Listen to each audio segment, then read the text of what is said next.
Hi friends, அவலை வச்சு அவல் உப்புமா எப்படி செய்யறதுன்னு பார்க்கலாம். இதை மசாலா அவல்னு சொல்லலாம். அதுக்கு 3 கப் அளவுக்கு அவல் எடுத்து வெதுவெதுப்பான தண்ணியில ஒரு 2 நிமிஷம் ஊற வச்சிருக்கேன். கெட்டி அவல்னா ஒரு 5 நிமிஷம் கூட ஊற வச்சுக்கலாம். நைஸான அவல்னா அப்படியே ஊற வச்சு வடிச்சா போதும். இப்போ ஸ்டவ் ஆன் பண்ணி கடாய் வச்சுக்கலாம். அதில் 2 ஸ்பூன் எண்ணெய் ஊற்றிருக்கேன். 1 ஸ்பூன் கடுகு உளுத்த பருப்பு, கொஞ்சம் கருவேப்பிலை இலைகள், 1 ஸ்பூன் கடலைப்பருப்பு, 1 கைப்பிடி அளவுக்கு பொட்டுக்கடலை, 1 கைப்பிடி அளவுக்கு வேர்க்கடலை போட்டு நல்லா வதக்கிக்கலாம். 1 டேபிள் ஸ்பூன் அளவுக்கு மஞ்சத்தூள் இது கூட ஆட் பண்ணிக்கலாம்.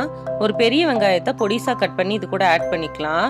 பெரிய வெங்காயம் நல்லா வதங்கட்டும். இது நீங்க மார்னிங் பிரேக்ஃபாஸ்டாவும் எடுத்துக்கலாம், ஈவினிங் டீ ஸ்நாக்ஸாவும் எடுத்துக்கலாம், நல்லா இருக்கும். இப்போ இதுல 1 ஸ்பூன் அளவுக்கு chilli powder or chicken powder சேர்த்துக்கலாம்.